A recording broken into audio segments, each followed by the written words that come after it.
তো আজকের ক্লাসে আমরা এই ক্লাসটা হচ্ছে ইন্ট্রোডাক্টরি কারেন্ট অ্যাফেয়ার্স এর উপরে হবে, অর্থাৎ কারেন্ট অ্যাফেয়ার্স কিভাবে আমরা পড়বো, why current affairs is important and কোন কোন এরিয়াগুলো মূলত কারেন্ট অ্যাফেয়ার্স এর পড়তে হয় সেগুলো আমি তোমাদের আজকে ডিসকাস করব for the both prelims and mains, দুটোর ক্ষেত্রে। ঠিক আছে, সো লেট মি ফার্স্ট আমি হোয়াইট বোর্ডটা শেয়ার করে নিচ্ছি, then will be starting the class. আচ্ছা, the current affairs.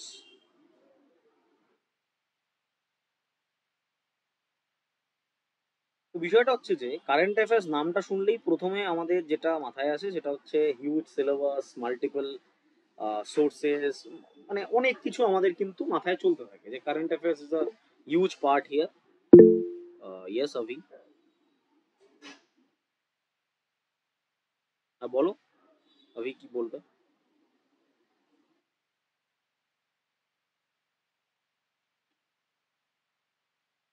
Hand raise করেছো, if you have any query let me no.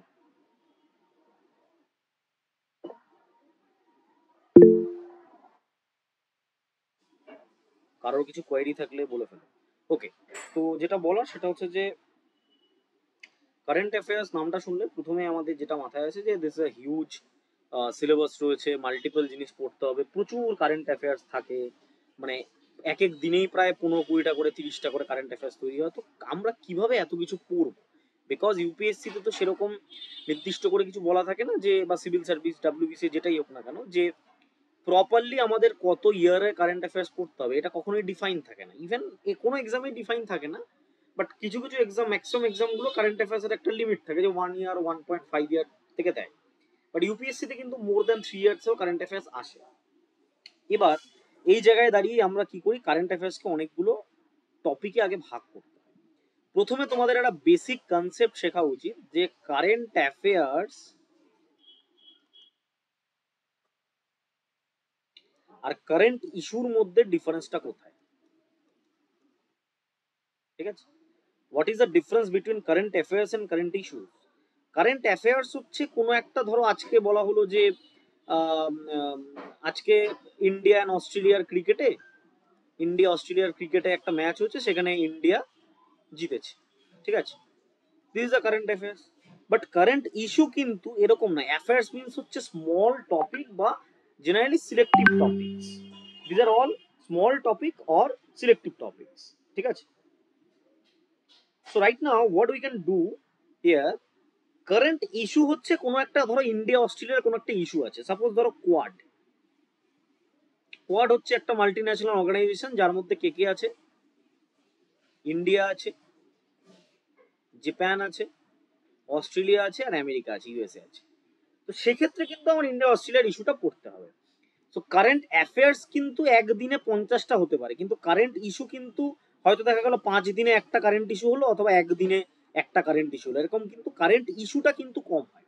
মানে একটা সার্টেন কোনো ইয়ারে কারেন্ট অ্যাফেয়ার্স কিন্তু আপ টু 50,000 হতে পারে, কিন্তু কারেন্ট ইস্যু কিন্তু মানে 500ও হয়তো হবে না, যেটা ইউপিএসসি স্ট্যান্ডার্ডের যে ইস্যু রয়েছে বা ইউপিএসসি যে ইস্যুগুলোকে মূলত ফোকাস করবে, এগুলো কিন্তু 500ও হবে না যদি আমাদের প্রপারলি বলতে হয়।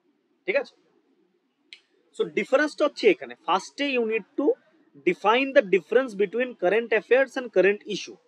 What is current affairs and what is current issue, এই দুটোর মধ্যে একটা ডিফারেন্স তোমাকে বুঝতে হবে। যে আমাদের কিন্তু কারেন্ট অ্যাফেয়ার্স আমরা পড়বো না, ঠিক আছে, আমরা কিন্তু কি পড়বো, আমরা হচ্ছে বেসিক্যালি কারেন্ট ইস্যু পড়বো।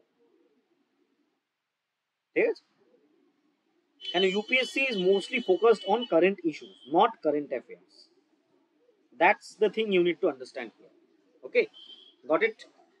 Okay. এইবার হচ্ছে দ্য ইয়ার স্প্যান, বা কত ইয়ার আমাদের জেনারেলি পড়তে হয়। এই দুটো বিষয়ে প্রথমে ক্লিয়ার হয়ে গেল তোমাদের, যে কারেন্ট অ্যাফেয়ার্স আলাদা জিনিস, কারেন্ট ইস্যু কিন্তু আলাদা জিনিস। ঠিক আছে, এন্ড ইউপিএসসি তে ইস্যু থেকে কোশ্চেন আছে। আমরা অনেকে ভাবি যে স্যার এত কারেন্ট অ্যাফেয়ার্স আমি কি করে পড়বো। নো, কারেন্ট অ্যাফেয়ার্স এত তোমার পড়তে হবে না। ইয়েস, কার কি কোয়ারি আছে বলো। রোহিত বলো। বলছি স্যার, কারেন্ট ইস্যুটা মানে বুঝতে পারলাম না। কারেন্ট ইস্যু হচ্ছে কোনো একটা বিষয় নিয়ে, সাপোজ ধরো মানে আজকের দিনে কারেন্ট ইস্যু কি আছে, ইন্ডিয়া পাকিস্তান যে ওয়ার হলো, এটা একটা বড় ইস্যু।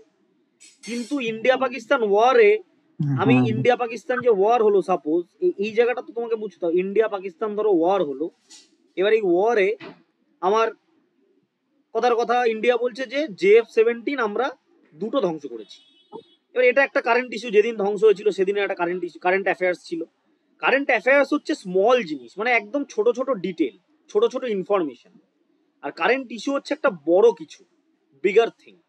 ঠিক আছে, এই ডিফারেন্সটা বুঝতে হবে তোমাকে। হুম কারেন্ট অ্যাফেয়ার্স হচ্ছে একটা small thing, but current issue হচ্ছে একটা বিগার থিং। আমাদের ইউপিএসসির জন্য যেটা দরকার হয় সেটা হচ্ছে কারেন্ট ইস্যু, আমাদের কারেন্ট অ্যাফেয়ার্স দরকার হয় না। কারেন্ট অ্যাফেয়ার্স কোথায় দরকার হবে? কারেন্ট অ্যাফেয়ার্স আদার যে এক্সামিনেশন গুলো আছে, হয়তো রেল, এসএসসি বা নর্মাল এক্সামিনেশন, সেগুলোর ক্ষেত্রে দরকার হয়। ঠিক আছে, UPSC is mostly focused on current issue. এবার এই কারেন্ট ইস্যুগুলোকে কতগুলো ভাগে ভাগ করা যায় জেনারেলি, সেটা আমাদের একটু বুঝতে হবে। দেখো, কারেন্ট ইস্যুকে জেনারেলি তিনটে ভাগে ভাগ করা হয়। আমরা যে কোনো টপিককে জেনারেলি তিনটে ভাগে ভাগ করি। First is contemporary, second is dynamic, and third is recent বা কারেন্ট। কারেন্ট ইস্যুকে আমরা এতগুলো ভাগে ভাগ করি। ঠিক আছে, বোঝা গেল? কারেন্ট ইস্যুকে আমরা এতগুলো ভাগে কিন্তু ভাগ করি। এবার এগুলোর মানেটা কি? ওয়ার্ড গুলো হয়তো অনেকেই প্রথমে শুনলে যে স্যার এগুলোর মানেটা কি, কন্টেম্পোরারি মানেটা কি, ডাইনামিক মানেটা কি, আর রিসেন্ট বা কারেন্ট মানেটা কি। ঠিক আছে, দেখো ভালো করে বুঝবে। কারেন্ট ইস্যু, কন্টেম্পোরারি ইস্যু কাকে বলা হয়? যে ইস্যুটা মোটামুটি 5 বছর বা তার বেশি ক্ষণ ধরে চলছে, বাট এখনো সেটা রিলেভেন্ট, মানে সেটার গুরুত্ব এখনো কিন্তু রয়েছে, সেটার গুরুত্ব কিন্তু এখনো রয়েছে।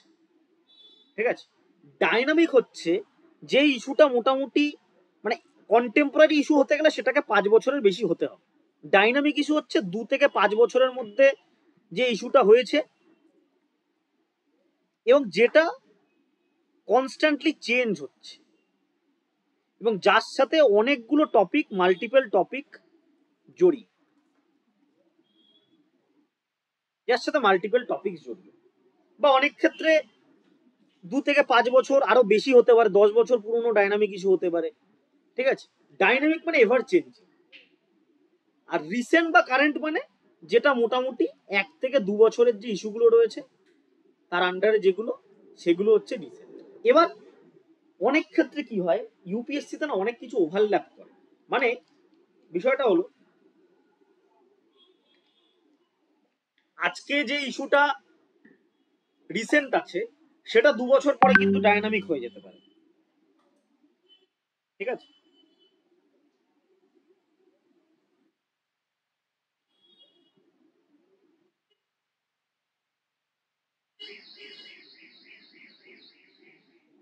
বোঝা গেল? I hope you understand. এবার আমি যদি ধরে ধরে তোমাদের ইস্যু দিয়ে বোঝাই, তাহলে তোমরা একটু আরো, তোমাদের যে আইডিয়াটা বা ধারণাটা আরেকটু ক্লিয়ার হবে। কিরকম? জাস্ট ফর এক্সাম্পল, রিসেন্ট বা current issue, India Pakistan conflict, একদম টাটকা ইস্যু। এবছর যারা ইউপিএসসি দিচ্ছে, 25 তারিখ পরীক্ষা আছে, একদম টাটকা ইস্যু।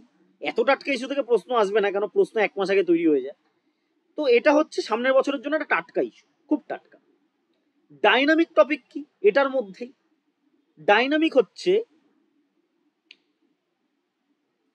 এমন একটা টপিক যেটা অনেক কিছু যার সাথে জড়িয়ে, বড় বড় টপিক হয়। ডাইনামিক টপিক গুলো জেনারেলি বিগ হয়, যেরকম ক্লাইমেট চেঞ্জ বা গ্লোবাল ওয়ার্মিং।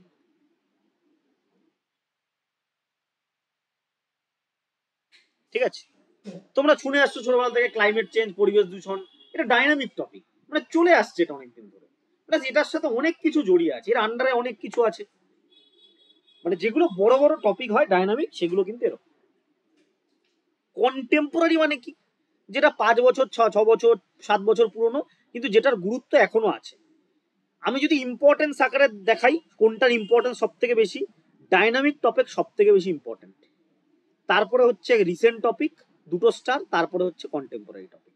যেরকম NRC, national register of citizen, সেই 2017 সাল থেকে ঝামেলা স্টার্ট হয়েছে, এখনো কিন্তু এটা রিলেভেন্ট, এখনো কিন্তু এটা খবরে আসে মাঝে মাঝে, বুঝা গেল?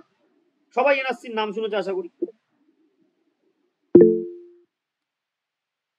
হ্যাঁ, কার কি কোয়েরি আছে বলো। আচ্ছা, পায়েল বলছো ডাইনামিক টপিক কি তাহলে না, শুধুমাত্র এনভায়রনমেন্ট রিলেটেড নয়, আমি জাস্ট বোঝানোর চেষ্টা করছি তোমাদের যে এইটা একটা এরকম হতে পারে কি প্রতিটা সাবজেক্টেরই বিভিন্ন কারেন্ট অ্যাফেয়ার্স রিলেটেড থাকে। এবার আমি সাবজেক্টিভ ডিভিশনে এক এক করে যাব, সেটা আস্তে আস্তে বোঝাবো, আগে ভালো করে ক্লাসটা দেখো, বুঝতে পারবে। তাহলে ডাইনামিক টপিক কি হলো, যে সব থেকে ইম্পর্টেন্ট হয়, বিভিন্ন রকমের টপিক হয় dynamic. Climate change, global warming একটা ডাইনামিক টপিক। আরেকটা ডাইনামিক টপিক যদি আমি বলি যে পলিউশন, ঠিক আছে। আরেকটা ডাইনামিক টপিক আমি বললাম ধরো ডিজাস্টার ম্যানেজমেন্ট।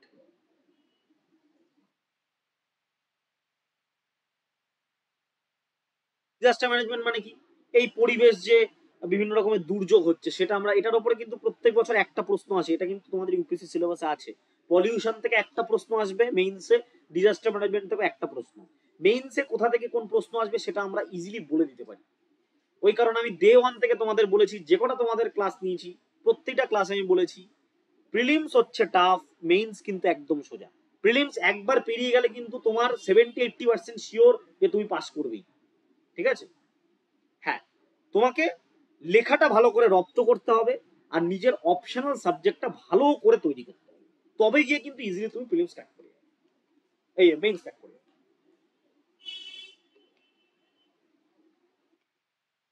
বুঝতে পারলাম? আচ্ছা, তাহলে ডাইনামিক টপিকটা কি বোঝা গেল, যে এই টপিকটাই কিন্তু ম্যাক্সিমাম আমাদের মেইনসে দরকার হবে। কন্টেম্পোরারি একটা দুটো টপিক আমাদের পড়তে হতে পারে, আর রিসেন্ট তো পড়তে হবেই বিভিন্ন ক্ষেত্রে। এবার আমি সাবজেক্টিভ ডিভিশন করে তোমাদের বুঝিয়ে দেবো যে কোন টপিকে কোথা থেকে আসে। এত অবধি সবাই বুঝতে পেরেছো? কারোর যদি কোনো জিজ্ঞাসা থাকে অবশ্যই বলবে, ঠিক আছে। কারো কোনো কোয়েরি থাকলে অবশ্যই বলবে, হ্যান্ড রেজ করবে, হ্যান্ড রেজ করে বলবে, আমি সবাইকে এক এক করে বুঝিয়ে দেবো। হ্যাঁ বলো রোহিত। বলছি স্যার ডাইনামিকটা কি ডাইনামিকটা পরিবর্তনশীল? পরিবর্তনশীল এবং এর সাথে অনেক কিছু যুক্ত থাকে, মানে বড় বড় হয় টপিকগুলো, ছোট ছোট না। আজকে যদি তোমাকে বলি ইন্ডিয়া পাকিস্তান কনফ্লিক্ট বা ইন্ডিয়া পাকিস্তানের যে রিসেন্ট ওয়ার হলো, এটা একটা ইস্যু। কিন্তু আমি যদি বলি যে ইন্ডিয়া পাকিস্তানের সম্পর্ক, সেটা একটা বিশাল বড় টপিক। কেন, যবে থেকে আমরা স্বাধীন হয়েছি তবে থেকে তো আজ অব্দি আমাদের অন্তত 10টা যুদ্ধ হয়ে গেছে। তার মানে ইন্ডিয়া পাকিস্তান সম্পর্ক বললে আমাকে ওই 10টা যুদ্ধ হুম সম্বন্ধে পড়তে হবে, ঠিক আছে। কিন্তু আমি যদি শুধু বলি অপারেশন সিন্দুর হুম ইন্ডিয়া হুম পাকিস্তান কনফ্লিক্ট, তাহলে আমার এই যে রিসেন্ট যেটা হলো এটা সম্বন্ধে পড়তে হবে। তো ডাইনামিক টপিক হচ্ছে ওরকম বিশাল বড় বড়, ঠিক আছে। এটা একটা বিশাল বড়, যেরকম ইন্দাস হুম, ওয়াটার ঠিক আছে, ট্রিটি। বুঝতে পেরেছি। ইন্দাস ওয়াটার ট্রিটি একটা কন্টেম্পোরারি টপিক। এই যে সিন্ধু জল চুক্তি, যেটা আইডব্লিউসি, ইন্দাস ওয়াটার ট্রিটি, আইডব্লিউটি, এটা খবরে ছিল, বাট এখন এই এটার পর থেকে এটা আরো বেশি করে খবরে চলে আসলো। এটা কিন্তু সে 1960-এর জিনিস, ঠিক আছে। মাঝে খবর থেকে উধাও হয়ে গেছিল, কেন মানে আমি বলছি যে টপিকের ছিল না, বাট এখন আবার চলে এসেছে। কেন, ইন্ডিয়া পাকিস্তানের যখনই ঝামেলা হবে তখনই এই টপিকটা চলে আসবে।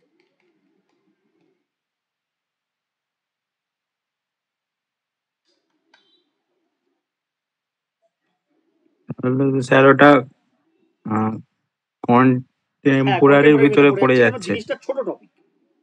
একটা হুম, জল চুক্তি, যেটা অনেকদিন নিউজে ছিল না, বাট এখন যেহেতু ইন্ডিয়া পাকিস্তানের ওয়ার এই রিলেটেড, এটা কিন্তু নিউজে চলে এসছে। এটা হচ্ছে মেজর ডিফারেন্স, ঠিক আছে। তাহলে বিভিন্ন যে টপিক হুম, আমাদের ঠিক থাকে আছে। সেই টপিকগুলো কিভাবে ডিফার করে সেটা বোঝা গেল, আশা করি সকলে বুঝতে পেরেছো। এবার এখানেই একটা মেজর জায়গা, সেটা হচ্ছে যে এবার হচ্ছে কোন টপিক বা কোন সাবজেক্টে কারেন্ট অ্যাফেয়ার্স মূলত আসে, ঠিক আছে। জাস্ট আ সেকেন্ড। টপিকে, টপিক মানে হচ্ছে আরেকটা আমি মেজর জিনিস তোমাদের শিখিয়ে দেবো। দেখো, এই যে জিনিসগুলো শেখাচ্ছি না, এগুলো তোমরা যতদিন প্রস্তুতি নেবে, প্রিপারেশন নেবে, ততদিন কাজে লাগবে। মানে এগুলো এমন নয় যে সাপোজ আমি যদি তোমাকে এখন ইন্ডিয়া পাকিস্তান ওয়ার শেখাই, এটা হয়তো আগামী নেক্সট ইয়ার যারা ইউপিএসসি দেবে তাদের কাজে লাগবে, ঠিক আছে, বা এই বছর যারা মেইনস দিচ্ছে তাদের কাজে লাগবে। কিন্তু এই যে জিনিসগুলো, এগুলো হচ্ছে একটা ইন্ট্রোডাক্টরি বিষয়, এগুলো সবার শিখে রাখা জরুরি। আচ্ছা, এবার যদি আমরা টপিকে হিসাব করি, টপিক মূলত দু রকমের হয়, একটা হচ্ছে স্ট্যাটিক টপিক, টপিকও কিন্তু দু রকম হয়, আর একটা ডাইনামিক টপিক। স্ট্যাটিক টপিক কোনগুলো? যেটা স্ট্যাটিক মানে কখনো চেঞ্জ হয় না, যেরকম হিস্ট্রি। হিস্ট্রি টপিক কিন্তু কোনোদিন চেঞ্জ হবে না, যা আছে সেই 1947 আমরা স্বাধীন হয়েছিলাম, ব্যাস ওটাই। 1975 সিকিম সংযুক্ত হয়েছিল, সেম, এটা কোনোদিন চেঞ্জ হবে না। হিস্ট্রি, জিওগ্রাফি 95% স্ট্যাটিক টপিক, ঠিক আছে। আর্ট অ্যান্ড কালচার, এই তিনটে টপিক হচ্ছে মূলত স্ট্যাটিক টপিক। এবার প্রতিটা টপিকেই কিছু না কিছু স্ট্যাটিক থাকে, মানে যেটা চেঞ্জ হয় না, কিন্তু সেগুলোর পরিমাণ কম। পলিটিরও ক্ষেত্রে 80% টপিক স্ট্যাটিক হয়, ঠিক আছে। ডাইনামিক বলতে কি, বিশালভাবে ডাইনামিক এনভায়রনমেন্ট, পরিবেশ বিদ্যা, এগ্রিকালচার, সায়েন্স টেকনোলজি, পুরোটাই টপিক, পুরোটাই ডাইনামিক। স্পেস, ডিফেন্স, ঠিক আছে। এবার বিষয়টা হচ্ছে যে কারেন্ট অ্যাফেয়ার্স কিন্তু মূলত বা ডাইনামিক টপিকগুলো ডাইনামিক জায়গা থেকেই আসে। তুমি হিস্ট্রি থেকে কখনো কিন্তু কারেন্ট ইস্যু বা কারেন্ট কোনো কিছু, কারেন্ট অ্যাফেয়ার্স বা কারেন্ট টপিকের কোনো কোশ্চেন পাবে না। জিওগ্রাফি থেকেও পাবে না, আর্ট অ্যান্ড কালচার থেকেও পাবে না, পলিটি থেকে কিছু পেতে পারো, কিন্তু ম্যাক্সিমাম তুমি এই টপিকগুলো থেকেই পাবে, ঠিক আছে।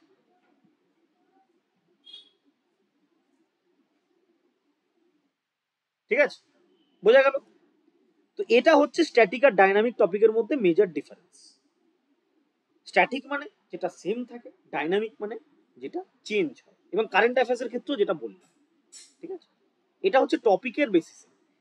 এইবার আমাদের জেনারেলি সবার যেটা প্রবলেম হয় যে প্রিলিমস আর মেইনসের এই যে দুটো ডিফারেন্স রয়েছে, এই দুটো ডিফারেন্সে আমরা কারেন্ট অ্যাফেয়ার্সটাকে কি করে গ্র্যাপ করবো, মানে how we can prepare current affairs প্রিলিমসের ক্ষেত্রে, মেইনসের ক্ষেত্রে। তো এটার দুটো বিষয় আমি তোমাদের একটু বলে দিই, তাহলে জিনিসটা ভালো করে তোমরা বুঝতে পারবে। দেখো, প্রিলিমসের ক্ষেত্রে কি হয়, প্রিলিমসের ক্ষেত্রে আমাদের এমসিকিউ প্রশ্ন আসে, ঠিক আছে। তো এখানে কিন্তু মূলত যে কোনো কারেন্ট অ্যাফেয়ার্সে আমাদের তিনটে মেজর এরিয়া থাকে যেটা পড়তে হয়। একটা হচ্ছে science and technology current affairs, একটা হচ্ছে গভর্নেন্স রিলেটেড কারেন্ট অ্যাফেয়ার্স, আরেকটা হচ্ছে তোমার environment related current affairs, governance and polity. এই তিনটে টপিক মূলত কারেন্ট অ্যাফেয়ার্স আমার প্রিলিমসে আসে। তার মধ্যেও কিছু ব্যারিয়ার আছে, কিছু কিন্তু বাউন্ডেশন আছে। কেননা একটা জিনিস ভালো করে বুঝবে, সায়েন্স অ্যান্ড টেকের কোথা থেকে আসে, কি থেকে আসে, সব এক এক করে তোমাদের যখন ক্লাসেস হবে প্রত্যেকটা টপিকের উপরে, তখন আমি বলে দেবো। মূলত এই তিনটে টপিক থেকে প্রিলিমসে কারেন্ট অ্যাফেয়ার্সে প্রশ্ন আছে। এইবার যারা জানে না, এই যে একটু আগে একজন আমাকে ফোন করেছিল যে স্যার বাংলা থেকে ইউপিএসসি খুব কম পাচ্ছে, কারণটা কি? Because of less guidance. তুমি যে কোনো জায়গায় যাবে, সবাই তোমাকে প্রিলিমসের জন্য মোটামুটি 1000 পেজের কারেন্ট অ্যাফেয়ার্স ধরিয়ে দেবে, ঠিক আছে, 1000 পেজের কারেন্ট অ্যাফেয়ার্স ধরিয়ে দেবে। আমিও ধরাতে পারি, আমার কোনো সমস্যা নেই, আমার কাছে সব রয়েছে। 1000 কেন, আমি তোমাকে 2 বছর মানে এক এক মাসের ধরো 50টা 100 পেজের কারেন্ট অ্যাফেয়ার্স, 12 মাসে 1200 পেজ, 2 বছরে 2400 পেজের কারেন্ট অ্যাফেয়ার্স আমি তোমাকে ধরিয়ে দিতেই পারি। কিন্তু তাতে করে তোমার কিছু লাভ হবে না। একটা কথা আছে, it's call cost benefit ratio, যেটা আমি অনেকবার হয়তো ক্লাসের মধ্যে ইউজ করেছি। কস্ট বেনিফিট রেশিও বা সিবিআর, মানে আমি কতটা পড়ে কতটা কমন পাচ্ছি, বা কতটা পড়ে কতগুলো কোশ্চেন আমি পাচ্ছি, করতে পারছি। একজন স্টুডেন্ট যদি 1000 পেজ পড়ে 2টো কোশ্চেন পারে, আর তুমি যদি 10 পেজ পড়ে 3টে কোশ্চেন পড়ো, তাহলে নিশ্চয়ই তোমার কস্ট বেনিফিট রেশিও অনেক বেশি, ঠিক আছে। তো প্রিলিমসের জন্য অনলি 3টে আমার পড়তে হয়, তাও সিলেক্টিভ আছে, মানে আমি তোমাদের এরিয়াগুলো তাও বলিনি যে সায়েন্স টেকের ভেতরে কোন কোন এরিয়াগুলো, গভর্নেন্স পলিটির ভেতরে কোন কোন এরিয়াগুলো, এন্ড এনভায়রনমেন্টের ভেতরে কোন কোন এরিয়াগুলো। এটা প্রত্যেক বছর একটু এদিক ওদিক হয়, কেননা depending on the trend and sort of thing. কিন্তু এটা বলে দিলে তোমরা সেই জায়গা থেকে পড়লেই একদম কিন্তু কারেন্ট অ্যাফেয়ার্স পেয়ে যাবে। এই কারণে যারা একবার প্রিলিমস ক্র্যাক করে, তারা কিন্তু সহজেই পরের বারগুলোতে ক্র্যাক করতে পারে। এই যে তোমরা বিভিন্ন টপারদের দেখো যে অমুকবার প্রিলিমস ক্র্যাক করেছে, পরে আবার 4বার অ্যাটেম্প দিয়ে লাস্টের অ্যাটেম্প দিয়ে পেয়েছে, 3বার অ্যাটেম্প দেওয়ার পরে চতুর্থ অ্যাটেম্পটে গিয়ে ফাইনালে হয়েছে, এরা সবাই কিন্তু মেইনসে গিয়ে আটকে যায়, মেইনস অথবা ইন্টারভিউতে গিয়ে আটকে যায়। ব্যাড লাক হতেই পারে ম্যাক্সিমাম, ঠিক আছে। তো প্রিলিমস এর এইটা হচ্ছে secret, this is the secret of prelims. এই 3টে জায়গা থেকেই প্রিলিমসে কিন্তু কোশ্চেন আছে, this is the proper secret of prelims.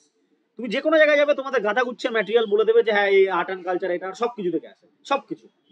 তো ফার্স্টে তো তোমাকে জিনিসটা বুঝতে হবে যে there is a difference between current affairs and current issue. আমি বস্তা পচা কারেন্ট অ্যাফেয়ার্স কেন পড়বো যদি আমি ইউপিএসসি দিই? আমি রেলের পরীক্ষা দিচ্ছি, আমি এসএসসি সিজিএল দিচ্ছি, আলাদা বিষয়, সেটার আলাদা রকমের কারেন্ট অ্যাফেয়ার্স। আমি ব্যাংকিং এর জন্য পরীক্ষা দিচ্ছি, সেটার আলাদা রকমের কারেন্ট অ্যাফেয়ার্স। আমি সিভিল সার্ভিসের জন্য পড়ছি, সেটার আলাদা রকমের কারেন্ট অ্যাফেয়ার্স, ঠিক আছে। এই ডাইনামিজম জায়গাটা তোমাকে বুঝতে হবে যে দেয়ার ইজ এ ডিফারেন্স। তো প্রিলিমসে এই 3টে জায়গা থেকে কিন্তু প্রশ্ন আসে। You will get question on from 3 topics: science, governance and environment, ঠিক আছে। Science, technology, governance and polity and environment, পরিবেশ। এই 3টে জায়গা থেকে মূলত তুমি কোশ্চেন পাবে প্রিলিমস। এবার মেইনস এর ক্ষেত্রে কি হয়? মেইনস একটা বড় চ্যাপ্টার, বিশাল বড় জায়গা, ঠিক আছে। সেখানে আলাদা আলাদা করে আলাদা আলাদা পেপারে ডিফারেন্ট ডিফারেন্ট এরিয়া থাকে, সেই জায়গাগুলোতে প্রশ্ন আসে। সেটা আলাদা করে সিলেবাসেও বলা আছে, যেরকম women empowerment, international relation, disaster management, pollution, climate change, space, defence, agriculture, এগুলো থেকে প্রশ্ন আসে। আসবে, প্রতিটা এরিয়া থেকে আলাদা আলাদা করে প্রশ্ন আসে, ঠিক আছে, বোঝা গেল? আচ্ছা, এত অবধি কারোর কিছু কোয়েরি, কারো কিছু জিজ্ঞাসা থাকলে বলে ফেলো। বলো রোহিত। বলছি আর গভর্নমেন্টস এর গভর্নেন্স হচ্ছে আমাদের বিষয়টা কি থাকে সরকার আর কি কিভাবে কাজ করে, সাবজেক্টটা? মানে আমাদের অ্যাডমিনিস্ট্রেটিভ স্ট্রাকচার। গভর্নেন্সে কিচ্ছু না, আমাদের অ্যাডমিনিস্ট্রেটিভ স্ট্রাকচার মানে সোজা বাংলায় বলতে গেলে BDO, SDO, block development officer, এদের যে স্ট্রাকচারটা, মানে বিডিওর উপরে কে থাকে, কিভাবে কাজ করে, কি কি নিয়ম আছে, ঠিক আছে। এবং বিভিন্ন স্কিমস গুলো, বিভিন্ন সরকারি স্কিম যেগুলো চলে, যেরকম ওয়েস্ট বেঙ্গলে আমাদের সবার পরিচিত সরকারি স্কিম যেগুলো আছে, কন্যাশ্রী, যুবশ্রী, তারপরে কি আছে ওটা, ওই লক্ষ্মীর ভান্ডার, ঠিক আছে। তো এগুলো মানে এগুলো তোমাদের পড়তে হবে না, কারণ ইউপিএসসি তে এগুলো দরকার নেই, ডাব্লিউবিসিএস এর ক্ষেত্রে আবার এগুলো দরকার আছে, ঠিক আছে। তো this are the same topic যেটা আমাদের একটুখানি পড়তে হয়। গভর্নেন্স আর পলিটি তো সংবিধান, polity it's all about the constitution, আর কিচ্ছু না, ঠিক আছে। এইগুলো থেকে কারেন্ট অ্যাফেয়ার্স আসে, বুঝতে পারলাম? আচ্ছা, কারোর কিছু কোয়েরি আছে থাকলে বলে ফেলো।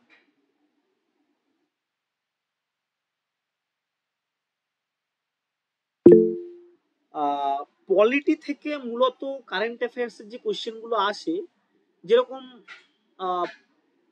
2019 সালে আর্টিকেল 370 কে উঠিয়ে দেওয়া হলো জম্মু কাশ্মীর থেকে। তো সেটার আর্টিকেল 370 রিলেটেড একটা আর্টিকেল ছিল, সেটার উপর থেকে প্রশ্ন এসেছিল। মানে ইউপিএসসি কারেন্ট অ্যাফেয়ার্স কিভাবে ইউজ করে সেটাও জানতে গেলে আমাদের একটুখানি কিন্তু ডেপথে ঢুকতে হবে। প্রিলিমস এর কারেন্ট অ্যাফেয়ার্স হচ্ছে passive current affairs. Passive current affairs মানে, প্যাসিভ কারেন্ট অ্যাফেয়ার্স আর অ্যাক্টিভ কারেন্ট অ্যাফেয়ার্স এর ডিফারেন্স আছে। আমি তোমাদের অনেকগুলো টেকনিক্যাল টার্ম বলবো যেগুলো হয়তো কখনো তোমরা শোনোনি, কিন্তু জিনিসগুলো তোমাদের জানতে হবে। প্যাসিভ আর অ্যাক্টিভ জিনিসটা কি? অ্যাক্টিভ কারেন্ট ইস্যু মানে হচ্ছে তোমাকে ডিরেক্টলি কোশ্চেন করা হচ্ছে। সাপোজ আমি একটা এক্সাম্পল দিলাম তোমাকে, লেটস সে আর্টিকেল 370।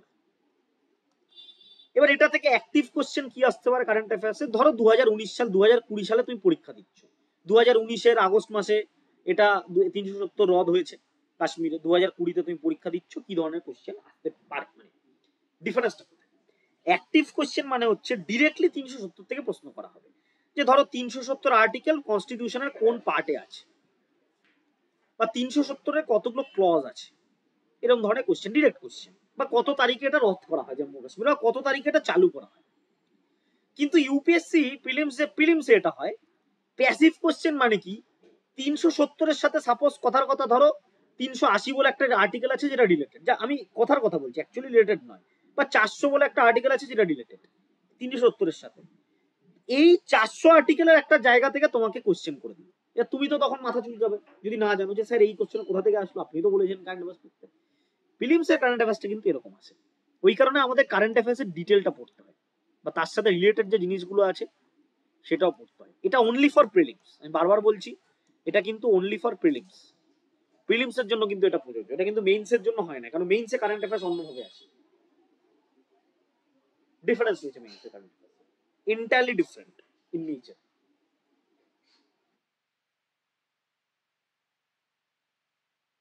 ঠিক আছে, বোঝাতে পারলাম? আশা করি বুঝতে পেরেছো সকলে। এটা হচ্ছে কারেন্ট অ্যাফেয়ার্স এর মজা। কারেন্ট অ্যাফেয়ার্স এর মজাটা এরকম, তুমি যদি প্রপারলি পড়ো, বিশ্বাস করবে না, বললে হয়তো অনেকে ভাববে যে স্যার আপনি মানে গাজাখুরি কথা বলছেন। প্রিলিমস এর জন্য 200 পেজের কারেন্ট অ্যাফেয়ার্স পড়লে না, আর মেইনস এর জন্য ওরকম 200 থেকে 300 পেজ কারেন্ট অ্যাফেয়ার্স না, যদি তুমি সঠিকভাবে পড়তে পারো।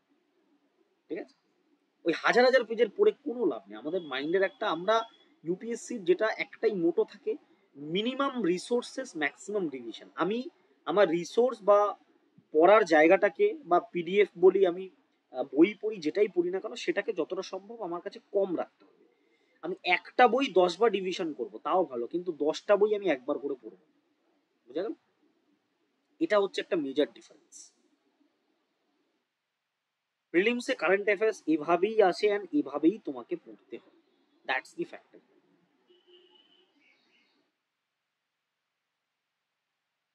Got it? আচ্ছা, কারো কোনো কোয়েরি থাকলে বলে ফেলো। হ্যাঁ বলো। স্যার হুম। স্যার বলছি মেন্স এর ক্ষেত্রে ইউপিএসসি কিংবা ডাব্লিউবিসিএস সেখানে কারেন্ট যে ইস্যু গুলো রয়েছে, কারেন্ট যেমন আর্টিকেল 370 উঠে গেল, ইকোনমিক্স এর ক্ষেত্রে, অর্থনীতির ক্ষেত্রে এমন কোনো চেঞ্জেস এলো, এই জায়গাগুলো থেকে বিষয়টা হচ্ছে যে এখান ডেসক্রিপটিভ থেকে কারেন্ট ডেসক্রিপটিভ অ্যাফেয়ার্স গুলো কারেন্ট তো অ্যাফেয়ার্স আসে। আসবে, কিন্তু এখানে একটা বিষয় আছে যে আমাদের মেইনসের সিলেবাসটা ওয়েল ডিফাইন্ড। তুমি দুটো ক্ষেত্রেই দেখবে মেইনসের সিলেবাসটা কিন্তু অনেকটা বড় এবং ডিফাইন করা আছে, কোথা থেকে কোশ্চেনগুলো দেবে। প্রিলিমসের ক্ষেত্রে কিন্তু সেটা ডিফাইন করা থাকে। আমি ইউপিএসসি বলছি, ডাব্লিউবিসিএস এর prelims are not an issue there, কারণ ওখানে কারেন্ট অ্যাফেয়ার্স হার্ডলি অল্প একটু আছে, ওটা ইজিলি বেরিয়ে যাবে। প্রিলিমসের কথা বলছি। বাট দ্য থিং ইজ, যেটা হচ্ছে মেইনসে যেটা হয়, মেইনসে কিন্তু ডিফাইন করা থাকে। যেরকম আজকে ধরো ইন্টারন্যাশনাল রিলেশন বা ইন্টারনাল সিকিউরিটি। ইন্টারনাল সিকিউরিটির ক্ষেত্রে আমরা 4-5টা টপিক পড়বো, যে জম্মু কাশ্মীরের terrorism, north eastern insurgency, Maoist problem আর ক্রস বর্ডার টেরোরিজম, এই 4টি জিনিস পড়বো, আমার হয়ে যাবে। এখান থেকেই প্রশ্ন আসবে করি। Same goes for international relation. International রিলেশনের যে কটা রিলেভেন্স টপিক আছে আমি পড়ে নেবো, মোর দ্যান এনাফ। তো কোথা থেকে আমি পড়বো এটার আইডিয়াটা কিন্তু আমাকে থাকতে হবে প্রপার। এটা সিলেবাসে ওয়েল ডিফাইন করা, এমন নয় যে সিলেবাসটা আমার দেওয়া নেই, বাট ওয়েল ডিফাইন আছে সিলেবাস। যে কোনো জিনিস, সাপোজ ধরো এনভায়রনমেন্ট থেকে আমার কি টপিক আসতে পারে, অবভিয়াসলি এনভায়রনমেন্টের যে কটা ইস্যুজ আছে সেই ইস্যুগুলো আমাকে পড়তে হবে। এবার আর্টিকেল 370 হচ্ছে এমন একটা ইস্যু যেটা অলরেডি কোশ্চেন এসে গেছে, ঠিক আছে, সেটা থেকে আর কোশ্চেন আসবে না, মানে পসিবল নয় আসা। হ্যাঁ, এবার তোমাকে এটা পড়ে রাখতে হবে, কারণ এটা অলরেডি আমাদের একটা স্ট্যাটিক টপিক হয়ে গেছে। আর্টিকেল 370 চেঞ্জ হয়েছে, এটা তো একটা কনস্টিটিউশনাল প্রভিশন, এটা চেঞ্জ হয়েছে, যে যে জম্মু কাশ্মীর থেকে ওটা হল্ট করা হয়েছে, রদ হয়ে গেছে। তো অটোমেটিকলি কিন্তু পলিটিক্স বা কনস্টিটিউশন একটা চেঞ্জ চলে এসছে, তো সেই চেঞ্জটা আমাদের পড়তে হবে। ঠিক আছে, we need to study that change, যেটা আমরা স্ট্যাটিক টপিকে পড়বো, মানে পলিটিক্স যে টপিক আছে তার ভেতরে আমরা পড়ে নেবো এটা। তো এটা আলাদা করে কারেন্ট অ্যাফেয়ার্স এর জন্য পড়ার দরকার। ঠিক আছে, মানে আজকে যেটা কারেন্ট অ্যাফেয়ার্স 10 বছর পরে সেটাই কিন্তু স্ট্যাটিক টপিক। 1999 সালে কার্গিল ওয়ার হয়েছিল, তখন ওটা কারেন্ট অ্যাফেয়ার্স ছিল, বাট আজকে দাঁড়িয়ে সেটা কিন্তু একটা স্ট্যাটিক টপিক। 1999 কারেন্ট, কারণ ওটাকে তো তুমি চেঞ্জ করতে পারবে না, you can not change history. এটা তো পসিবল না যে টাইম মেশিনে চলে গিয়ে তুমি হিস্ট্রি চেঞ্জ করে চলে আসলে। বা 2019 সালে যে আমাদের বালাকোটে যে হামলা হয়েছিল, ঠিক আছে, সেটা কি তুমি চেঞ্জ করতে পারবে? You can not change. Recent যে হামলাটা, এটা 5 বছর পর এটাও কিন্তু একটা স্ট্যাটিক টপিক হয়ে যাবে। তখন ছেলেমেয়েরা হিস্ট্রিতে, ইতিহাসের বইতে এটা পড়বে যে 2025 সালে এই একটা কনফ্লিক্ট হয়েছিল।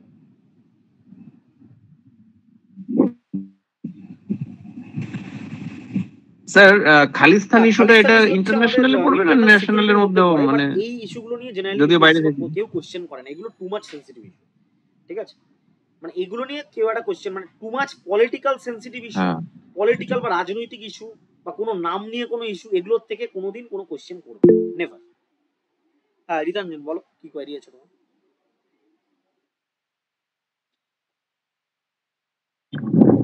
স্যার এখানে কি মানে যখন আমরা কারেন্ট অ্যাফেয়ার্স এর কথা বলছি, তার সেক্ষেত্রে ইন্টারন্যাশনাল রিলেশনশিপ যেটা আছে সেখানে ইন্ডিয়ার সাথে আদার কান্ট্রিজ এর আছে নাকি no other no no countries এর সাথে তার আমরা ইন্টারন্যাশনাল যে রিলেশনের কোনো ক্ষেত্রে কান্ট্রিজ এর রিলেশন নো সাপোজ ইন্টারন্যাশনাল রিলেশনের ক্ষেত্রে পাকিস্তানের আমরা সাথে চায়না মূলত এরকম। তিনটে জায়গায় ফোকাস করি, ঠিক আছে? তুমি যখন কথাটা বললে আমি বুঝিয়ে দিই, আইআর এর যখন ক্লাস হবে তখন তো সম্পূর্ণটা বুঝতে পারবে ইন্টারন্যাশনাল রিলেশনে। আমরা মূলত তিনটে সেগমেন্ট ফোকাস করি। এক নম্বর সেগমেন্ট হচ্ছে India and its neighbours, India and its neighbours.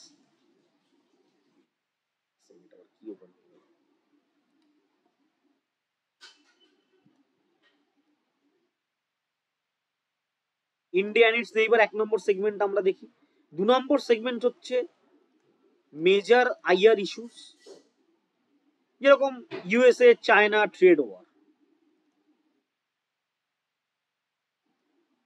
ঠিক আছে, রাশিয়া ইউক্রেন কনফ্লিক্ট, এগুলো মেজর ইন্টারন্যাশনাল ইস্যুস।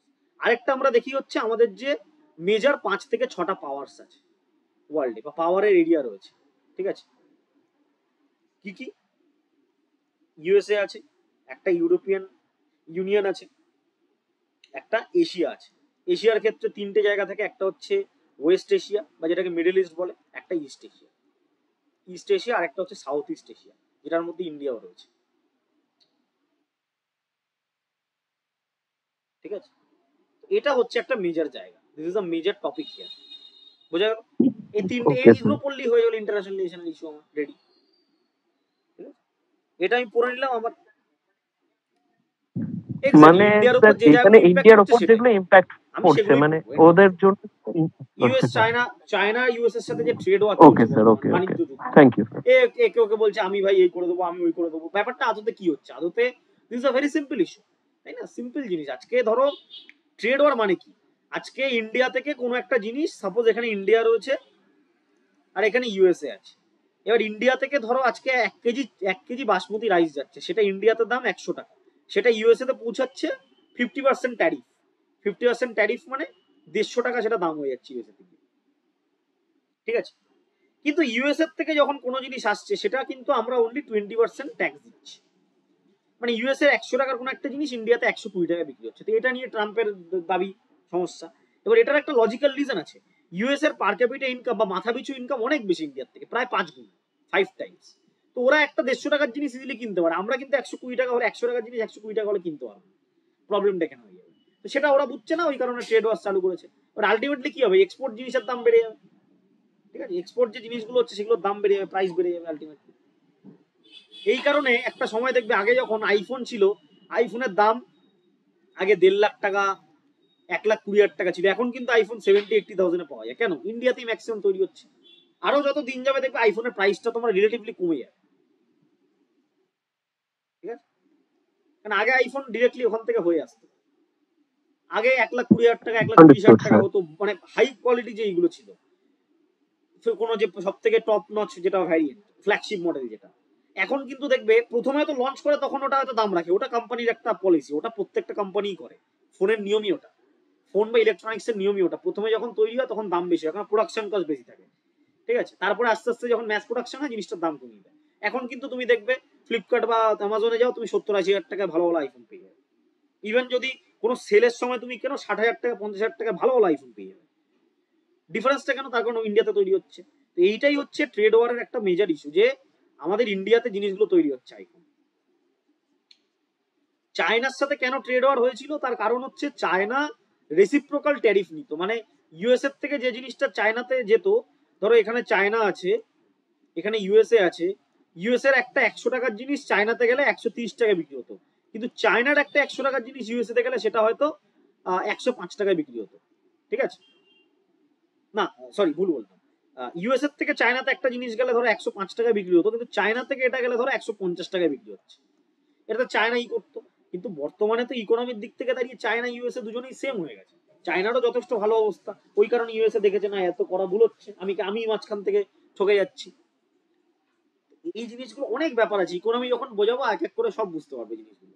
আউটসোর্সিং কিভাবে হয়, কিভাবে জিনিসগুলোর দাম কমে, কেন জিনিসগুলোর দাম কমে, অনেক বিষয় আছে। আজকে ধরো এই যে বিভিন্ন বড় বড় লাক্সারি কার, এই ল্যাম্বরগিনি, মার্সিডিজ, মানে দামি দামি মডেলগুলো, এগুলোর দাম এত বেশি কেন? তার কারণে বাইরে থেকে ইম্পোর্ট করতে হয়। তাই আজকেরটা তুমি ল্যাম্বরগিনি ধরো বাইরে থেকে ইম্পোর্ট করো, তোমার 3 কোটি 4 কোটি টাকা পড়ে যাবে, কিন্তু অ্যাকচুয়াল ওটার প্রাইস তুমি যদি ওই দেশে গিয়ে কেনো দেখবে 80 লাখ কি 70 লাখ পড়ছে। ঠিক আছে, তুমি তখন বলবে এত দাম। হ্যাঁ, তার কারণ ওটাতে অনেকগুলো ইম্পোর্ট ট্যাক্স বসে। ওই কান্ট্রির একটা 40% ট্যাক্স বসে, আমাদের একটা 80% ট্যাক্স বসে, মানে এটার দাম 140% ট্যাক্স বসে টোটাল। মানে যেটার দাম 1 লাখ টাকা হওয়ার কথা সেটা ডবলেরও বেশি, 2.5 গুণ বেড়ে যায়। মানে সেটার দাম বর্তমানে গিয়ে ধর 2.5 লাখ হয়ে যায়, মানে 2.5 CR হয়ে যায়। ধর ডিফারেন্সটা এইভাবে ক্রিয়েট হয়। আজকে যদি এটা আমার দেশে তৈরি হতো, এটার দাম 50-60 লাখ হতো। যে জিনিসটা বর্তমানে জাগুয়ারের হচ্ছে, যে জিনিসটা দেখবে বর্তমানে জাগুয়ার বা ল্যান্ড রোভার, এগুলো তো টাটার আন্ডারে চলে গেছে, দেখবে দাম অনেক কমে গেছে। হ্যাঁ বলো মুনমুন, কি কোয়েরি আছে?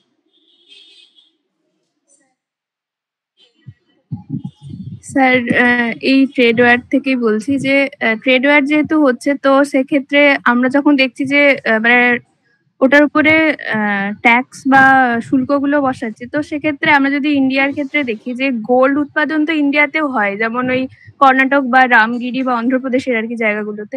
তো সেক্ষেত্রে যদি ডোমেস্টিক্যালি যদি গোল্ড উৎপাদনটা হচ্ছে, তো আমাদের কেন গোল্ডের দামটা কেন কমছে না? একটা মেজর বিষয় আছে, সেটা ওটা তো আর এক্সপোর্ট। গোল্ড বা যেগুলো গোল্ড স্ট্যান্ডার্ড বলে একটা কথা আছে, গোল্ড কিন্তু আমাদের ইকোনমির ভ্যারিয়েন্ট একটা।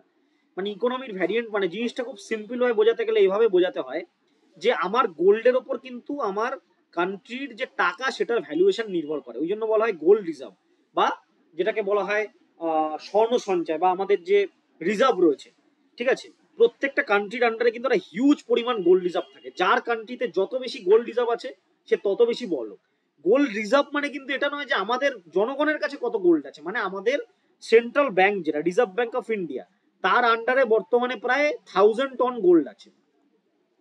1000 টন গোল্ড আছে। 1 টন মানে কত? 1000 কিলো, মানে প্রায় 1 লক্ষ কিলো কিন্তু তার কাছে গোল্ড আছে। ঠিক আছে, এবার এই গোল্ডটা কেন রাখা হয়? এটা ইকোনমিকে স্টেবল করার জন্য। গোল্ডে ইন্টারন্যাশনালি একটা দাম হয়, সেই দামটাই সবসময় ধরা হয়। ওই কারণে গোল্ডের দাম ইন্টারন্যাশনালি যতই কম হোক না কেন, বেশি হোক না কেন, আমরা কিন্তু ওইভাবে প্রোডাকশন করে তুমি বাড়াতে পারবে না, তাহলে টাকার ভ্যালু কমে যাবে। মানে বিষয়টা কিরকম, ধরো আমার কাছে 1 কেজি গোল্ড আছে, এবার আমি কিন্তু 1 কেজি গোল্ডের দাম ধরো 1000 টাকা, এই 1000 টাকা মূল্যেরই কিন্তু আমি ছাপাতে পারবো। ঠিক আছে, এর বেশি কিন্তু নোট ছাপালে কি হবে? আমার মার্কেটের লিকুইডিটি বেড়ে যাবে। লিকুইডিটি মানে হচ্ছে আমার ভ্যালু কমে যাবে। ঠিক আছে, আমার কাছে 1 কেজি গোল্ড আমি স্টোরেজে রেখেছি এবং আমি 1000 টাকা ছাপাচ্ছি, কেন? 1 কেজি গোল্ডের দাম 1000 টাকা, ইন্টারন্যাশনালি 1000 টাকা দাম। আমি 1000 টাকারই নোট ছাপাতে পারবো, মানে 1000 টাকার নোট ছাপাতে পারবো, মানে 1000 টাকার ভ্যালুর নোট ছাপাতে পারবো। মানে ধরো আমি 100 টাকার 10টা নোট ছাপালাম। ঠিক আছে, 10টা নোট ছাপালাম। এর থেকে বেশি ছাপালে কি হবে? ধরো আমি কথার কথা আমি মানে ইয়ে করে বললাম যে না, আমি পাকাও মেরে বললাম না ঠিক আছে চলো ভাই, আমার তো ছাপানোর মেশিন তো আমার কাছে আছে, তাহলে আমি ছাপিয়ে দিই, আমি 10,000 টাকা ছাপিয়ে দিলাম। তাহলে জিনিসটা কি দাঁড়ালো? আমার টাকার ভ্যালুটা কমে গেল না এখানে? কেন? আমি 1 কেজি গোল্ডে আমার দাম 1000 টাকা, সেখানে 1 কেজিতে আমি 10,000 টাকা ছাপিয়ে দিচ্ছি, মানে আমার টাকার ভ্যালুটা কমে গেছে। আমাকে 1 কেজি গোল্ড কিনতে গেলে 10,000 টাকা দিতে হবে, আগে আমার 1000 টাকা দিতে হচ্ছিল। ঠিক আছে, মানে এই জন্য ব্যালেন্স করা হয় এটাকে সবসময়। ওই কারণে ছোটবেলায় হয়তো অনেকেরই মনে একটা খুব একটা মানে বাজে আইডিয়া ক্রিয়েট করতো, বা খুব একটা মানে ভয়ানক একটা বা দুষ্টু বলতে পারো মানে আমরা ভাবতাম, আমিও ভাবতাম যে গভর্নমেন্ট তো টাকা প্রিন্ট করে, তো টাকা যখন কম আছে তো টাকা বেশি করে প্রিন্ট করলে সমস্যা কোথায়? প্রিন্টার তো আছে তাদের কাছে, না? প্রিন্টার আছে, কাগজ আছে, কালি আছে, সব আছে, তাহলে তারা কেন বেশি করে টাকা প্রিন্ট করছে? আজকে আমাদের টাকার প্রবলেম। ধরো প্রত্যেকটা মানুষের আজকে টাকার প্রবলেম, সবাইকে যদি আমরা 10 লাখ টাকা করে দিয়ে দিই, গভর্নমেন্ট তো প্রিন্ট করতেই পারে। গভর্নমেন্ট আজকে চাইলে কালকেই প্রিন্ট করতে পারে। আমাদের 100 কোটি 140 কোটি জনগণকে সবাইকে 10 লাখ করে দিয়ে দিতে পারে। তাতে প্রবলেমটা কি হবে? প্রবলেমটা হচ্ছে টাকার লিকুইডিটি কমে যাবে। ঠিক আছে, তোমার উল্টে কোনো লাভ হবে না, তোমার ক্ষতিই হবে। তখন দেখবে 10 লাখ টাকা যদি সবাইকে দিয়ে দেওয়া হয়, তখন আজকে পেট্রোলের দাম 100 টাকা আছে না, 10 দিন পরে পেট্রোলের দাম দেখবে তখন 900 টাকা হয়ে গেছে 1 লিটার পেট্রোল। কেন? টাকার ভ্যালু কমে যাবে, লিকুইডিটি। ঠিক আছে, তো ওইভাবে আমরা গোল্ড যতই আমাদের উৎপাদন হোক না কেন। আচ্ছা সুরাজ কিছু একটা বলছো? না, ফরেক্স রিজার্ভের পেছনে টাকা ছাপানোর যুক্তি নয়, বিষয়টা হচ্ছে এটা হচ্ছে আমার ইকোনমিটাকে স্টেবল করা হয়। কারণ আমাদের দেখো, আমরা তো সকলে একটা গ্লোবালাইজড ওয়ার্ল্ডের অংশ, এখন আলাদা আলাদা ভাবে তো আমরা থাকতে পারি না। মানে ইটস নট কি 1900, এটা 1900 সাল নয় যে আমি বর্তমানে একা সবকিছু করব, বা আমি আমি চাইনা নয় যে আমি সেলফ সাফিসিয়েন্ট, ওয়ার্ল্ডে একটা মাত্র কান্ট্রি আছে যেটা সেলফ সাফিসিয়েন্ট, মানে তাকে যদি চারদিক থেকে বন্ধ করে রাখা হয় সে তাও পার পেয়ে যাবে, সেটা হচ্ছে চায়না। মানে চায়নার কাছে সব আছে, এভরিথিং, যা যা দরকার হয়। কিন্তু আমরা যদি আমাদেরকে ক্লোজ করে দিই না, আমরা প্রবলেমে পড়ে যাবো। ওই কারণে আমাদের ফরেক্স রিজার্ভটাকে ব্যালেন্স রাখতে হয়। হ্যাঁ আনন্দ বলো, কি কোয়েরি আছে তোমার?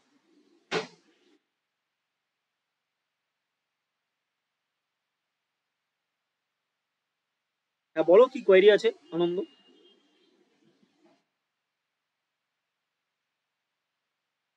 হ্যাঁ বলো। হ্যাঁ স্যার, আমি মাইকটাই অন করতে ভুলে গেছি। ওই যে আপনি যেটা বললেন, আমাদের সকলের মধ্যে একটা জিজ্ঞাসা থাকে যে সরকার তো আমাকে এখনই 5 কোটি দিতে পারে, এভাবে সবাইকে দিয়ে দিতে পারে, কিন্তু এক্স্যাক্টলি। ব্যাপারটা হচ্ছে টাকা তো চলে আবার এলো, না, জিনিস তো কটাই সেটা রয়েছে, একটা আলাদা রকমের তো সবাই সিনারি। তো কিনতে যাবে, গাড়ি সেটা তো ওই হচ্ছে যে 10টাই রয়েছে, ডিমান্ড বেড়ে যাবে, সাপ্লাই তো কমে দশ যাবে, টাকারই তখন দাম। অটোমেটিকলি দাম বেড়ে যাবে। এবার তো আমরা মারামারি বাদ হ্যাঁ, দিলাম, সেটাও বড় কথা না। আমি আমি সাপ্লাই প্রোডাকশনও বাড়াতে পারি, অনেক ওই ফ্যাক্টর 10 আছে। টাকারই রয়েছে এগুলো তো। মানে এটা একটা তো মজার 10টা, বিষয়, একটা হাইপোথেটিক্যাল সিনারিও, এটা একটা মানে কাইন্ড অফ লাইক একটা মজার বিষয়, ঠিক আছে? কিন্তু এটা হ্যাঁ ফিজিক্যালি পসিবল নয়, কারণ আমার লিকুইডিটি কমে যাবে। সেক্ষেত্রে লিকুইডিটি যদি কমে যায় সেটাই। তখন তো আমার সমস্যা হয়ে যাবে না। মানে ব্যাপারটা হবে, কয়েক বছর আগে জিম্বাবুয়েতে ঘটনাটা ঘটেছিল, ভেনেজুয়েলাতেও ঘটেছিল কয়েক বছর আগে, ইভেন দ্বিতীয় বিশ্বযুদ্ধের আগে জার্মানিতেও ঘটেছিল, ওয়েমার রিপাবলিক ছিল জার্মানি। তখন জিনিসপত্রের দাম এত বেড়ে গেছিল, টাকার ভ্যালু এত কমে গেছিল যে ওরা টাকা দেয়ালে ওয়ালপেপার হিসাবে লাগাতো। মানে আমাদের এখানে তো দেয়ালে ওয়ালপেপার লাগানো চল নেই, কারণ ওখানে ঠান্ডার দেশ, তো দেয়ালে ওয়ালপেপার লাগায়। বাড়ি ঘরগুলো কাঠের হয়, কাঠের মাঝে মাঝে ফাঁক থাকে, সেখান থেকে বরফের হাওয়া ঢোকে ঠান্ডা। তো ওরা কি করে, দেয়ালে ওয়ালপেপার লাগে, মানে সমগ্র দেয়ালটা ঘিরে দেয়। তুমি অনেক অফিসে গেলেও দেখতে পাবে পুরো দেয়াল জুড়ে ওয়ালপেপার লাগানো আছে, যেটা আমরা আমাদের এখানে টাইলস বসাই আমরা যেরকম। ঠিক আছে? তো জার্মানিতে এমন একটা টাইম হয়ে গেছিল যে জার্মানি, হ্যাঁ বলো। তবে না, ভেনেজুয়েলাতে তবে সমস্যাটা থাকবে, ভেনেজুয়েলাতে ভেনেজুয়েলাতে সমস্যাটা প্রবলেমটা এখনো থাকবে, শেষ ওটা হয়নি, এখনো আলাদা বিষয়, চলছে পরে ওটা। আমি কারেন্ট অ্যাফেয়ার্স ক্লাসে বলবো। জিম্বাবুয়েতেও জাস্ট চলছে। বলে দিচ্ছি, যেহেতু তার ডিসকাশন ক্লাস, এগুলো জানা ভালো। তো জার্মানিতে যেটা হয়েছিল যে ওদের টাকার এত ভ্যালু কমে গেছিল যে একটা রুটি কিনতে গেলে, ওদের ওখানে একটা ব্রেড বা একটা রুটি কিনতে গেলে ওদের যতগুলো গাড়ি করে, এরকম একটা ট্রে করে টাকা নিয়ে যেতে হচ্ছিল। ঠিক আছে? তো ওরা দেখছে ওয়ালপেপার কিনতে গেলে যত টাকা লাগবে তার থেকে যতগুলো টাকা আছে সেগুলো ওয়ালে চিপকে দিয়ে আমার কম পড়ে যায়, এরকম অবস্থা হয়ে গেছিল।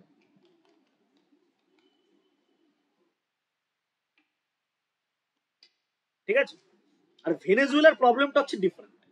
ভেনেজুয়েলা বলে একটা কান্ট্রি আছে, অনেকে যারা ফুটবল দেখো তারা হয়তো জানবে, ভালো ফুটবল কান্ট্রি, লাতিন আমেরিকার কান্ট্রি, প্রত্যেকবারই ওয়ার্ল্ড কাপে আসে, ভালো মোটামুটি খেলে, মানে অ্যাটলিস্ট আমাদের ইন্ডিয়ার থেকে তো বেটার খেলে, কেন ওয়ার্ল্ড কাপে যাচ্ছে তারা।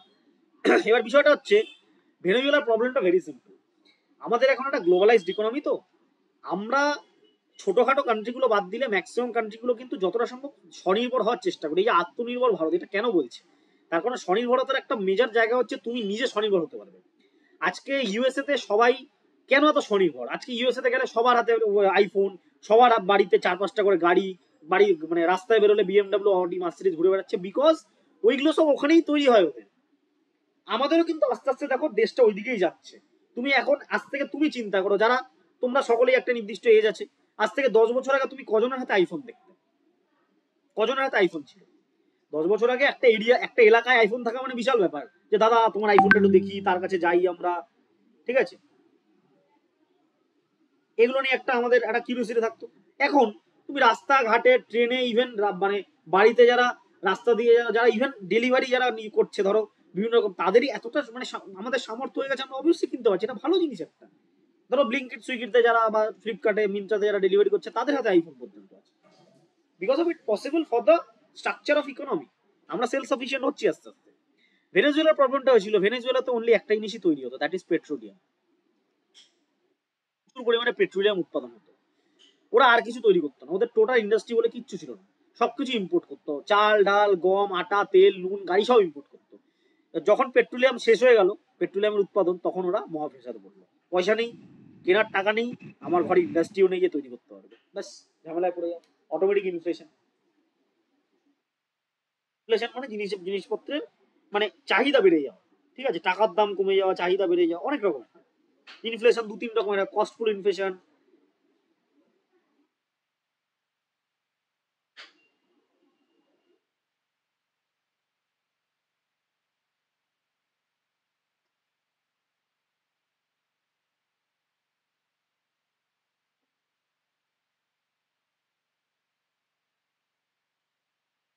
ঠিক আছে?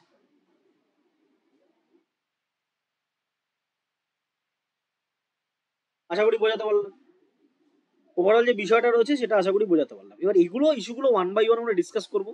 তাহলে যে আমি মেইন টপিকে ছিলাম যে কারেন্ট অ্যাফেয়ার্স, তো কারেন্ট অ্যাফেয়ার্সের বিষয়টা ক্লিয়ার হলো যে মেইনসে কি হয়, মেইনসে কিন্তু কারেন্ট অ্যাফেয়ার্সটা বলা থাকে যে কোথা থেকে আসবে। এবার হ্যাঁ, একটা কারেন্ট অ্যাফেয়ার্সের ভেতরে ধরো ইন্টারন্যাশনাল রিলেশনের ভেতরে আমার টোটাল 20টা টপিক আছে। সেই টপিকটা আমি দেখছি আগের বছর 2টো টপিকের উপর প্রশ্ন চলে এসেছে, আমি 2টো টপিক পড়বো না, বাকি 18টা টপিক পড়বো, হয়ে গেল, এন্ড অফ স্টোরি। ঠিক আছে, বাকি 18টা টপিক পড়বো, হয়ে গেল, সেখান থেকে কোশ্চেন আসবে আমার। তো মেইনসে লিটারালি একটা সোজা সাপটা কথা, 90% কোশ্চেন কমন পাওয়া পসিবল এখনের জায়গায়। দেখ 90% না হলেও at least 80% question you can get common. ঠিক আছে, এটা হচ্ছে ওভারঅল বিষয় মেইনসের ক্ষেত্রে। প্রিলিমসের ক্ষেত্রে কিন্তু তোমাকে আলাদাভাবে প্রিপারেশন নিতে হবে, মানে আলাদাভাবে না, একসাথেই দুটো প্রিপারেশন থাকে, বাট প্রিলিমসের কারেন্ট অ্যাফেয়ার্সটা একটু সিলেক্টিভলি পড়তে হয়। অ্যান্ড প্রিলিমসের অনেক বিষয় থাকে যে ওয়ান বাই ওয়ান কোন কোন বিষয়গুলো আমি পড়বো, কিভাবে আমি অ্যাপ্রোচ করবো জিনিসগুলোকে, এই বিষয়গুলো একটা প্রধান একটা মানে বলতে পারো একটা দাবি রাখে যে না তোমাকে পড়তে হবে এই জিনিসগুলো। ঠিক আছে, আচ্ছা কারো কিছু জিজ্ঞাসা থাকলে বলে ফেলো।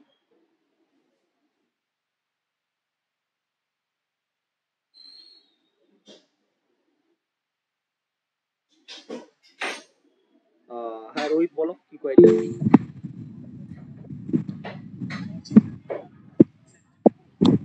বলছি স্যার, মানে মেন্সের জন্য কি কি মেইনসের পড়তে জন্য হয় কারেন্ট মেইনসের অ্যাফেয়ার্স? সিলেবাসটা দেখো, ড্রাইভে দেওয়া আছে, ড্রাইভের মধ্যে গেলেই ওখানে সুন্দর বাংলায় সিলেবাস দেওয়া আছে, দেখো সব লেখা আছে ওখানে।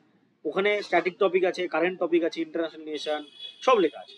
ঠিক আছে, ওইগুলোই সব পড়তে পারো, ওর বাইরে কিচ্ছু পড়তে হবে, সব কিছু ইজিলি তুমি ওখানেই পড়ে নিতে পারো। ঠিক আছে,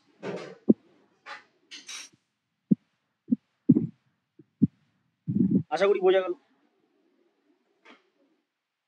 তো কারেন্ট অ্যাফেয়ার্স এবার ব্যাচে তোমরা কারেন্ট অ্যাফেয়ার্স কিভাবে পাবে সেই বিষয়টা একটুখানি আমি ডিসকাস করে দিই, যাতে করে সবার মধ্যে একটা কনফিউশন যেটা থাকে সেটা যেন দূর হয়ে যায়। প্রথমত 1 নম্বর বিষয় সেটা হচ্ছে যে আমরা প্রত্যেক 2 মাস অন্তর অন্তর তোমাদের কারেন্ট অ্যাফেয়ার্স মডিউল দেবো। ঠিক আছে, প্রথমে যে মডিউলটা দেওয়া হবে সেটা সম্পূর্ণভাবে 2024 আর 2025 মিলে একটা মডিউল দেওয়া হবে, সেটা তোমাদের জুন মাসের ফার্স্টে দেওয়া হবে, যেখানে 2024-25-এর মানে 2024-এর সম্পূর্ণটা 25-এর মে অবধি যা যা থাকছে সবকিছু রিলেটেড থাকবে। জুন মাস থেকে প্রত্যেক 2 মাস অন্তর অন্তর তোমাদের দেওয়া হয়, মানে জুন জুলাই মিলে আগস্টের ফার্স্ট উইকে তোমরা পাবে, আবার আগস্ট সেপ্টেম্বর মিলে অক্টোবরের ফার্স্ট উইকে তোমরা পাবে। মেইনস প্রিলিমস আলাদা করে কিছু নেই, দুটো রিলেটেডই একটাই কারেন্ট অ্যাফেয়ার্স দেওয়া হবে। আমি প্রথমেই বলেছি মিনিমাম রিসোর্সেস আমি মিনিমাম রাখি, resources I will be keeping it very minimum, I will be keeping the resources at very minimum.